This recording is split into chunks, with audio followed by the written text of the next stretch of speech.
হযরত ওমর রাদিয়াল্লাহু তাআলা আনহু এর শাসনামল। একদিন দুজন লোক এক বালককে টেনে ধরে নিয়ে আসলো তার দরবারে। ওমর রাদিয়াল্লাহু তাআলা আনহু তাদের কাছে জানতে চাইলেন যে ব্যাপার কি, কেন তোমরা একে এভাবে টেনে এনেছো?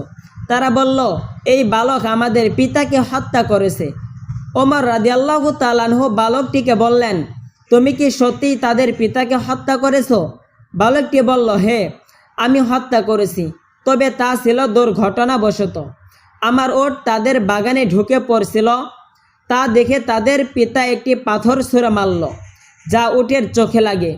আমি দেখতে পাই যে উটটি খুবই কষ্ট পাচ্ছিল, যা দেখে আমি রাগান্বিত হই এবং একটি পাথর নিয়ে তার দিকে মারি। পাথরটি তার মাথায় লাগে এবং সে মারা যায়। ওমর রাদিয়াল্লাহু তাআলা আনহু দু ভাইকে বললেন, তোমরা কি এ বালককে ক্ষমা করবে? তারা বলল, না, আমরা তার মৃত্যুদণ্ড চাই। ওমর রাদিয়াল্লাহু তাআলা আনহু বালকটির কাছে জানতে চাইলেন, তোমার কি কোনো শেষ ইচ্ছা আছে? বালকটি বলল, আমার আব্বা মারা যাওয়ার সময় আমার ছোট ভাইয়ের জন্য কিছু সম্পদ রেখে যান, যা আমি এক জায়গায় লুকিয়ে রেখেছি। আমি 3 দিন সময় চাই, যাতে আমি সেই জিনিসগুলো আমার ভাইকে দিয়ে আসতে পারি। আমার কথা বিশ্বাস করুন। ওমর রাদিয়াল্লাহু তাআলা আনহু বললেন, আমি তোমাকে বিশ্বাস করতে পারি যদি তুমি একজন জামিন জোগাড় করতে পারো, যে নিশ্চয়তা দেবে যে তুমি ফিরে আসবে। বালকটি দরবারের চারদিকে তাকালো, এত মানুষের মধ্যে কেউ তার জামিন হলো না। সবাই নিচের দিকে তাকিয়ে রইল।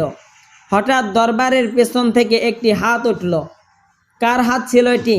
বিখ্যাত সাহাবী আবু যার গফারি রাদিয়াল্লাহু তাআলা আনহু। তিনি বললেন, আমি তার জামিন হব। চিন্তা করুন, জামিন মানে হলো যদি বালকটি ফিরে না আসে তবে আবু যর গিফারি রাদিয়াল্লাহু তাআলা এর শিরচ্ছেদ করা হবে। সুতরাং বালকটিকে ছেড়ে দেওয়া হলো। একদিন গেল, দ্বিতীয় দিনও বালকটি আসলো না। তৃতীয় দিনে দু ভাই আবু যর গিফারি রাদিয়াল্লাহু তাআলা এর কাছে গেল। আবু যর রাদিয়াল্লাহু তাআলা বললেন, আমি মাগরিব পর্যন্ত অপেক্ষা করব। মাগরিবের কিছুক্ষণ আগে আবু যর গিফারি রাদিয়াল্লাহু তাআলা দরবারের দিকে রওনা হলেন। মদিনার লোকজন তার পেছন পেছন যেতে লাগলো। সবাই দেখতে চায় কি ঘটে। আবু যর রাদিয়াল্লাহু তাআলা একটি বালকের ভুলের কারণে আজ জীবন দিচ্ছেন। হঠাৎ আজানের কিছুক্ষণ আগে বালকটি দৌড়ে আসলো। লোকেরা সবাই অবাক হলো। ওমর রাদিয়াল্লাহু তাআলা বললেন, হে বালক, তুমি কেন ফিরে এসেছো? আমি তো তোমার পিছনে কোনো লোক পাঠাইনি, কোনো জিনিসটা তোমাকে ফিরিয়ে আনলো। বালকটি বলল, আমি চাই না যে কেউ বলুক একজন মুসলিম কথা দিয়েছিল, কিন্তু সে তা রাখেনি, তাই আমি ফিরে এসেছি। ওমর রাদিয়াল্লাহু তাআলা আবু যর রাদিয়াল্লাহু তাআলা বললেন, হে আবু যর, তুমি কেন এই বালকের জামিন হলে? আবু যর রাদিয়াল্লাহু তাআলা বললেন, আমি দেখলাম একজন মুসলমানের সাহায্য প্রয়োজন। আমি চাই না যে কেউ বলুক একজন মুসলমানের সাহায্য প্রয়োজন ছিল, কিন্তু কোনো মুসলমান তাকে সাহায্য করেনি।